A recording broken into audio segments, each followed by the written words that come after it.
DR bright future study centre में आपका बहुत बहुत स्वागत है दोस्तों। आज हम देखने वाले हैं कक्षा 10वीं का। जैसा कि आप देख ही चुके हैं, थंबनेल में आपको पता ही चल चुका होगा कि आज हम क्या देखने वाले हैं। तो आज हम मेनली देखने वाले हैं कक्षा 10वीं के गणित के सूत्र, वो भी फर्स्ट चैप्टर के। इसके बाद आपको सेकंड चैप्टर के भी मिलेंगे, वो दूसरे वीडियो में मिलेंगे। लेकिन फ़िलहाल में हम फर्स्ट चैप्टर के जितने भी फॉर्मूला, जितने भी सूत्र और परिभाषाएं बन सकती हैं चैप्टर 1 से, वो सभी की सभी जो हैं आपके लिए लेके आए हैं। तो यदि आप इन सभी जो है परिभाषाओं और इन चीज़ों को समझ लेते हैं जो इस वीडियो में आपको बताने वाले हैं, तो आप इसकी 100% गारंटी हमारी तरफ से है, पूरी DR ब्राइट फ्यूचर सेंटर की तरफ से, कि आपके जो वार्षिक एग्ज़ाम में जो खालिस्तान विकल्प जोड़ियाँ या जहाँ पर भी ये क्वेश्चन पूछे जाएंगे चैप्टर 1 से, तो उसके जो क्वेश्चन आएंगे आपकी इसके बाहर नहीं जाएंगे, है ना। वैकल्पिक क्वेश्चन ये याद रखिएगा। तो जितने भी प्रकार की जो है परिभाषाएं और जितने भी प्रकार के सूत्र इस वीडियो में आपको बताए जाएंगे, वो आपको एकदम अच्छे से कर लेना है, याद कर लेना है। और कोशिश की जाएगी कि आपको यहीं पर याद हो जाए, इतने अच्छे तरीके से समझा दिया जाएगा आपको, है ना। तो चलिए हम देर न करते ही स्टार्ट करते हैं। यहाँ देख सकते हैं अपने चैप्टर का नाम है वास्तविक संख्याएं, है ना। वास्तविक संख्याओं को इंग्लिश में रियल नंबर बोलते हैं। तो यदि आप इंग्लिश मीडियम वाले हैं तो इंग्लिश मीडियम वाले भी देख सकते हैं, उनके लिए भी ये वीडियो यूज़फुल होगा। तो यहाँ देखते हैं अपन जो वास्तविक संख्याएँ हैं, वास्तविक संख्याएँ आखिर है क्या। तो देखा जाए तो वास्तविक संख्याएं मुख्य रूप से परिमेय और अपरिमेय संख्याओं के सम्मिलित रूप को बोलते हैं, है ना। रेशनल और इरेशनल नंबर्स जो होते हैं, इनके सम्मिलित रूप को हम क्या बोलेंगे, वास्तविक संख्याएं बोलेंगे। अब परिमेय संख्याएं किसे बोलेंगे, परिमेय संख्याएं जिसको हम P/Q के रूप में डिनोट कर सकते हैं, P/Q के रूप में लिख सकते हैं। और अपरिमेय संख्या हम किसको कहेंगे, अपरिमेय संख्या उसे कहेंगे जिसको हम P/Q के रूप में नहीं लिख सकते हैं, है ना। ये देख सकते हैं जैसे रूट में लिखी है कोई भी संख्याएं, √2, √3, √5, इस प्रकार की संख्याएं क्या होती हैं, अपरिमेय संख्याएं।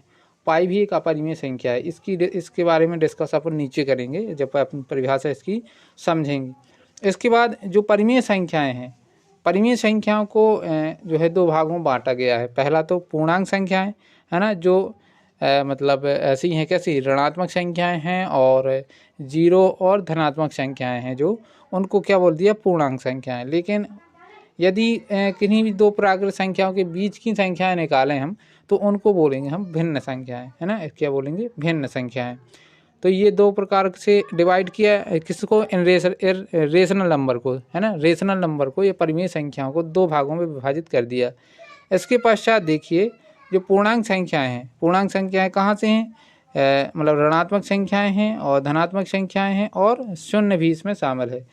तो इसका एक काम करते हैं, कलर चेंज कर लेता हूँ, ये ले लेता हूँ। चलो, तो इसमें देख सकते हैं ये ऋणात्मक संख्याएं हैं शून्य, और धनात्मक संख्याएं पूर्णांक संख्याओं में शामिल है। इसके अलावा अब जो पूर्णांक संख्याएं हैं उनको भी आप दो भागों में बांट सकते हैं। कौन कौन सी संख्याएं, एक तो ये ऋणात्मक संख्याएं, ऋणात्मक पूर्णांक संख्याएं बोल सकते हैं, और जो दूसरी ओर है 0 से लेकर अनंत तक यहाँ इस साइड जा रही हैं, इनको बोलेंगे पूर्ण संख्याएं, है ना। पूर्ण संख्याएं कहाँ से प्रारंभ होती हैं, 0 से लेकर और अनंत तक जाती हैं। जबकि नेगेटिव इंटीजर अर्थात ऋणात्मक पूर्णांक संख्याएं ये कौन सी होती हैं, जो -1, -2, -3 इस प्रकार अनंत तक जाती हैं। तो ये हुई अपन ऋणात्मक पूर्णांक और पूर्ण संख्याओं की बात है। पूर्ण संख्याओं को भी आप दो भागों में विभाजित कर सकते हैं, एक तो शून्य, और यहाँ से शून्य के बाद 1, 2, 3, 4, 5, 6 अनंत तक ये जाती हैं, जो उनको बोलेंगे हम प्राकृत संख्याएं, और जो शून्य लिखा हुआ है उसको शून्य बोलेंगे, है ना। इसके बाद देखिए जो आपकी प्राकृत संख्याएं 1 से अनंत तक, 1, 2, 3, 4, 5, 6, 7 अनंत तक, ये जो प्राकृत संख्या है इनको भी दो भागों में बांटा गया है। कौन कौन से भागों में, एक तो सम संख्याएं और विषम संख्याएं। सम संख्या किसे कहते हैं, विषम संख्या किसे कहते हैं। सम संख्या उसे कहते हैं जिसमें 2 से भाग चला जाए, और विषम संख्या उसे कहते हैं जिसमें 2 का भाग ना जाए। तो सम संख्याएं देख सकते हैं कौन कौन सी हो सकती हैं, 2, 4, 6, 8, 10, है ना। और जो विषम संख्याएं हो सकती हैं 1, 3, 5, 7, 9, है ना, इस प्रकार से हो सकती हैं। फिर इसके बाद देखिए सम संख्याओं को भी हम दो भागों में बांट सकते हैं, एक भाज्य संख्या और अभाज्य संख्या, जिसके केवल दो गुणनखंड होते हैं। एक तो स्वयं वो संख्या होगी और एक दूसरा होगी कि मतलब एक है ना, एक और स्वयं संख्या यदि उस संख्या के गुणनखंड हैं तो वो अभाज्य संख्या कहलाएगी, और यदि एक से अधिक गुणनखंड है तो वो भाज्य संख्या कहलाएगी। इसको डिटेल से हम आगे पढ़ेंगे। यदि आपको नहीं समझ में आ रहा है तो आप निश्चिंत रहिए, आपको आगे इनकी एकदम अच्छे से परिभाषाएं एक्सप्लेन की जाएंगी, अच्छे से समझाया जाएगा, है ना। इसके अलावा जो ऑड नंबर हैं जिसको हम बोलेंगे विषम संख्या है, तो विषम संख्याएं 3 प्रकार से डिवाइड की जाएंगी, 3 भागों में उनको बांटा गया है। एक ना तो सम है ना ही विषम है, एक ना तो भाज्य है ना ही अभाज्य है। बाकी 3, 5, 7 ये कैसी हैं, अभाज्य संख्याएं हैं। और जबकि भाज्य संख्याएं तो 9, 15 है ना, ये वाली, ये 9, 15 हो गया आपका 9, 15, और ऐसी ही और बहुत सारी संख्याएं हैं, आपको आगे डिटेल से समझाते हैं। तो हम सबसे पहले बात करते हैं प्राकृत संख्याएं क्या हैं। प्राकृत संख्याएं इसको इंग्लिश में नेचुरल नंबर्स बोलते हैं। इनको यदि इनकी परिभाषा में इनको बांधा जाए तो परिभाषा इस प्रकार से लिख सकते हैं, वे संख्याएं जो 1 से प्रारंभ होकर अनंत तक जाती हैं उनको प्राकृत संख्याएं बोलते हैं हम, है ना। अनंत तक जाती हैं उनको क्या बोलते हैं, प्राकृत संख्याएं बोलते हैं। जैसे यहाँ पर देख सकते हैं, इनको एन से प्रदर्शित किया जाता है, कैपिटल एन से 1, 2, 3, 4, 5, 6, 7, 8, 9, मतलब अनंत तक जाएंगे ये, इनफाइनाइट तक।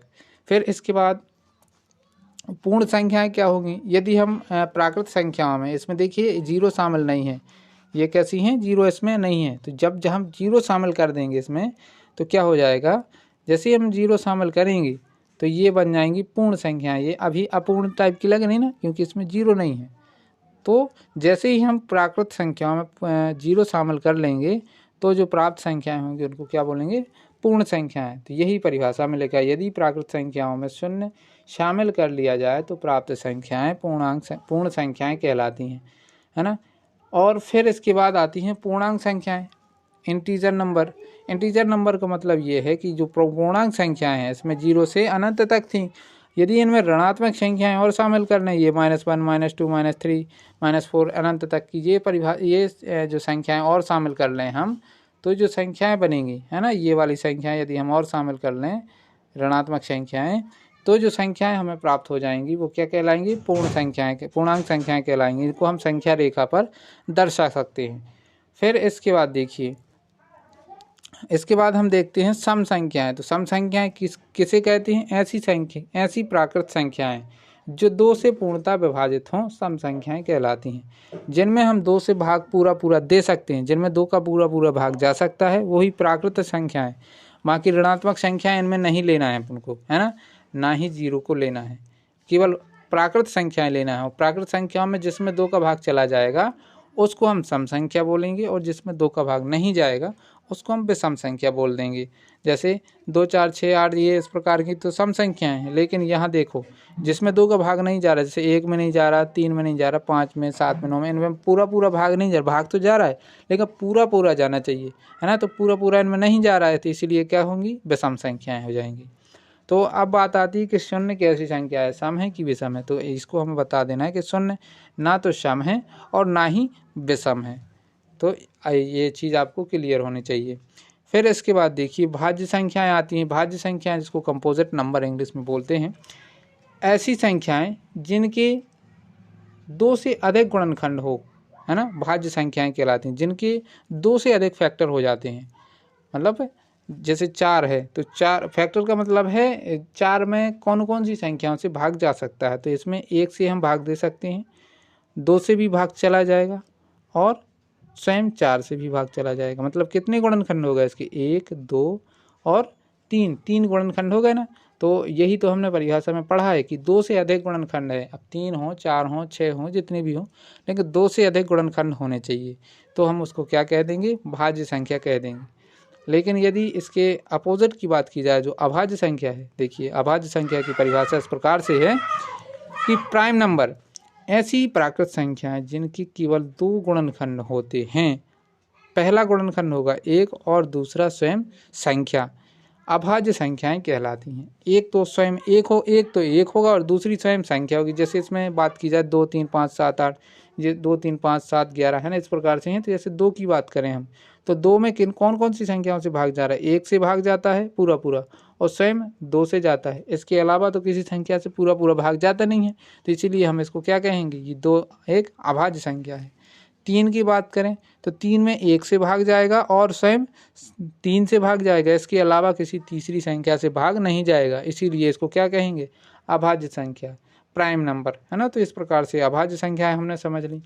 फिर बात आती है कि एक किस प्रकार की संख्या है। ये जैसे, क्योंकि हमने इसमें देखो यहाँ पर देखते हैं यदि कि 2 से 2 3 5 7 13 ये इस प्रकार की तो अभाज्य संख्याएं हैं। इसमें अगर देखा जाए तो 4 6 8 ये इस प्रकार की भाज्य संख्याएं हैं। तो फिर एक को क्या कहेंगे? तो एक को कहेंगे कि एक ना तो भाज्य और ना ही अभाज्य है। जैसा हमने उसमें बताया था कि 0 ना तो सम है और ना ही विषम है, ऐसे ही इसमें एक ना तो भाज्य है और ना ही अभाज्य है। एकमात्र संख्या जो ना तो भाज्य है और ना ही अभाज्य, खालिस्तान पूछ लिया जाता है कभी कभी, तो ये याद रखना है एक, है ना। 8वां देखिए, परिमेय संख्याएं या जिसको बोलते हैं रेशनल नंबर्स। रेशनल नंबर्स या परिमेय संख्याएं किसे कहते हैं? अब बात यहाँ आती है, तो ये भी आपको पहले ही समझा चुके हैं। जो ऐसी संख्याएं जिनको हम P/Q के रूप में लिख सकते हैं, है ना, जिनको P/Q के रूप में लिखा जा सकता है, जहाँ Q is not equal 0, Q कभी भी 0 के बराबर नहीं होगा। जो हर में जो भी संख्या लिखी होगी वो कभी भी 0 के बराबर नहीं होगी। और P तथा Q पूर्णांक संख्याएं होंगी, ये याद रखिएगा। जो P और Q है वो ऋणात्मक भी हो सकती हैं, धनात्मक भी हो सकती हैं और शून्य भी। Q का मान लेके शून्य नहीं होगा, P का मान शून्य हो सकता है। तो ये चीज़ याद रखिए। जैसे आप एग्जाम्पल में भी देख सकते हैं -5, -5/7, 0, 22/7, ये क्या है? परिमेय संख्याएं हैं। इसके अलावा आपको इसकी कुछ और चीज़ें भी याद रखनी है कि परिमेय संख्याएं और कौन कौन सी संख्याओं को कहते हैं। तो यहाँ पर स्टार लगा के बताया भी गया है। शांत दशमलव प्रसार वाली जितनी भी संख्याएं हैं जिनका दशमलव प्रसार शांत हो, जैसे हमने मान लो 2 का भाग दिया 5 में, हाँ, है ना, 2 का भाग 5 में दे रहे, 2 से भाग कर रहे, तो 2 दूनी 4, यहाँ क्या आया? 1, ये 2 लिखा है, 2 दूनी, एक कम करता हूँ, फिर से करता हूँ, 2 से भाग करते हैं 5 में, है ना, तो 2 दूनी 4, यहाँ बचेगा 1, दशमलव लगाया, यहाँ दशमलव लगाएंगे, यहाँ 0 आ जाएगा, 5 दूनी 10, 5 दूनी 10, यहाँ 0 बच जाएगा। तो यहाँ 5 दूनी 10 मतलब शेष फल क्या, भाग फल क्या आया अपना? 1.5 ये आया। तो ये कैसा है? अब आगे तो बढ़ नहीं रहा है क्योंकि वो शेषफल 0 हो गया। तो ये क्या है? शांत दशमलव प्रसार। ये यहीं पर समाप्त हो गया, 1 दशमलव के पश्चात 5 आ गया, फिर आगे बढ़ ही नहीं रहा। तो ये शांत दशमलव प्रसार है। तो ऐसी जैसी जो संख्याएं जिन संख्याओं का दशमलव प्रसार शांत है, मतलब वो आगे नहीं बढ़ रही हैं दशमलव के पश्चात, 2 3 4 अंक के बढ़ने के पश्चात उनका शेषफल 0 हो जाता है, तो उनको भी हम क्या कहेंगे? परिमेय संख्या कहेंगे। और इनमें जो Q होगा, जो हर वाली संख्या होगी, वो अधिकतर इस फॉर्म में होंगी, 2 की घात n और 5 की घात m के रूप की होगी। मतलब गुणनखंड उसके यदि हम Q के हर की संख्या के गुणनखंड करेंगे तो हमें कहीं ना कहीं 2 गुणा 5 के रूप में मिलेगा। यदि नहीं मिलता है तो आप समझ जाना है कि फिर वो कैसी संख्या है? अपरिमेय संख्या है। एक दूसरी चीज़ और है, यदि मान लो शांत नहीं है, दशमलव प्रसार शांत नहीं है, अशांत दशमलव प्रसार है, लेकिन आवर्ती है ना, अशांत आवर्ती, मतलब जैसे कि दशमलव के पश्चात, जैसे मान लो 1.5 ऐसे मतलब बढ़ते जा रहे हैं, 5 7, ये ऐसा आ रहा है कि 1 दशमलव लिखा, फिर 5 7, फिर 5 7, फिर 5, मतलब रिपीट हुए हैं, यही 5 7 5 7 5 7 आ रहा है। तो ऐसी संख्याओं को भी हम क्या कहेंगे? परिमेय संख्याएं कहेंगे। मतलब भाग करने पर यदि दशमलव के पश्चात कोई संख्या रिपीट हो रही है तो वही लिखा है, ये लिखा ना, अशांत आवर्ती दशमलव प्रसार है यदि, तब भी उसको हम क्या कहेंगे? परिमेय संख्या कहेंगे।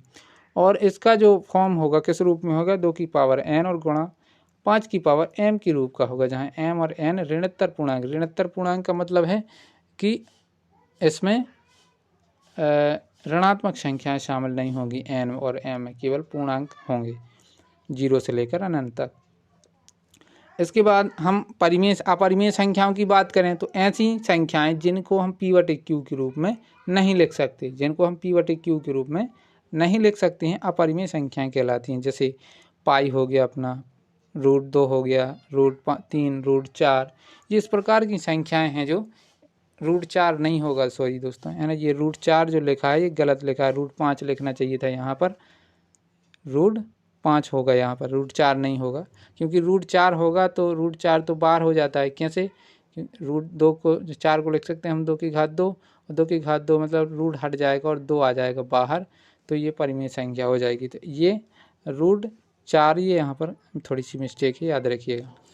अशांत अनावर्ती दशमलव प्रसार वाली संख्याएं भी अपरिमेय संख्याएं होती हैं, है ना। ये कैसी संख्याएं होती हैं? यदि कोई दशमलव प्रसार कैसा है? अशांत है, जैसे 1.13453 7, है ना, 8, ऐसे बढ़ते जा रहे हैं, लेकिन इनका कोई उसका शेषफल 0 नहीं आ रहा है। लेकिन यहाँ पर जो संख्याएं हैं वो अलग अलग संख्याएं आ रही हैं, तो हमें समझ जाना है कि ये कैसी संख्या है? अपरिमेय संख्या है ना। अब चीज़ हम जानते हैं कि परिमेय अपरिमेय संख्याओं का जोड़, घटाना, गुणा, भाग क्या होता है। तो यदि परिमेय संख्या को परिमेय संख्या से जोड़ते हैं, घटाते हैं, गुणा करते हैं, भाग करते हैं, तो हमेशा परिमेय संख्या मिलेगी। जैसे कैसे? जैसे परिमेय संख्या को हम जोड़ते हैं, 1 में हमने 1 को जोड़ा तो क्या मिलेगा? 2, ये देख सकते हैं, ये भी परिमेय, 1 परिमेय संख्या है, 2 एक परिमेय संख्या, रुक जाओ, 1 + 2 ऐसे जोड़ते हैं तो क्या मिलेगा? 3। तो 1 परिमेय संख्या है, 2 भी परिमेय संख्या है, तो 3 भी क्या है? एक परिमेय संख्या है, क्योंकि हम इसको p/q के रूप में लिख सकते हैं। तो यहाँ समझ में आया हमें कि यदि किसी परिमेय संख्या से कोई परिमेय संख्या जोड़ते हैं तो क्या मिलेगा? परिमेय संख्या ही मिलेगी। लेकिन यदि किसी परिमेय संख्या से अपरिमेय संख्या को जोड़ते हैं, किसको? शून्य को छोड़कर, है ना, परिमेय संख्या को किसी अपरिमेय संख्या से जोड़ते हैं तो हमें क्या मिलेगा? हमेशा अपरिमेय संख्या ही मिलेगी। जैसे हमने लिख दिया 2 + √3, तो 2 + √3 2 + √3 ही रहेगा, और ये जो योग मिलेगा हमें 2 + √3, ये क्या कहलाएगा? अपरिमेय संख्या ही कहलाएगी। तो ये चीज़ याद रखिएगा कि यदि किसी संख्या को किसी परिमेय संख्या को किसी अपरिमेय संख्या से जोड़ते हैं, घटाते हैं, गुणा करते हैं, भाग करते हैं, तो हमेशा अपरिमेय संख्या प्राप्त होती है हमें, शून्य को छोड़कर, है। अपरिमेय संख्या का अपरिमेय संख्या से यदि जोड़, घटाना, गुणा, भाग करें तो क्या मिलेगा?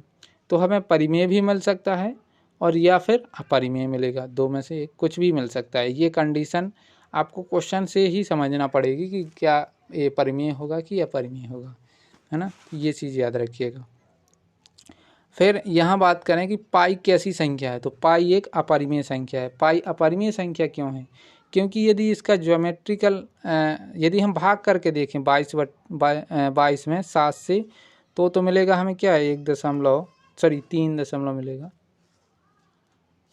22/7 का यदि हम खुद से भाग करके निकालें तो 3.1416 और ये 572 ऐसा कुछ मिलेगा। और ये संख्याएं क्या होती हैं? फिर रिपीट होने लगती हैं, यही संख्या आगे रिपीट होने लगती है। लेकिन जो इसका ज्योमेट्रिकल मतलब ज्यामिति के द्वारा जो निकाला जाता है आपका मान, वो कुछ अलग प्रकार से है, थोड़ा ऐसा है। देखिए कैसा है पाई का मान। पाई का मान ऐसा है 3.1415672 ऐसा है। और ये मतलब आगे बढ़ता जा रहा है, और इसका पता नहीं कि मतलब ये निश्चित नहीं है कि ये संख्याएं रिपीट हो रही हैं। ये कोई भी संख्या रिपीट नहीं होती है, इसमें आगे एक नई संख्या मिलती जाती है ना। तो इसमें कोई रिपीटेड नहीं मिलती है संख्याएं, इसलिए इसको क्या बोलते हैं? अपरिमेय संख्या बोलते हैं। फिर बात करते हैं इसके भिन्न। भिन्न किसे कहते हैं? भिन्न बोलते हैं, भिन्न का अर्थ होता है भाग या हिस्सा। किसी भी चीज़ का कोई भाग है या हिस्सा है तो उसको हम भिन्न कह सकते हैं।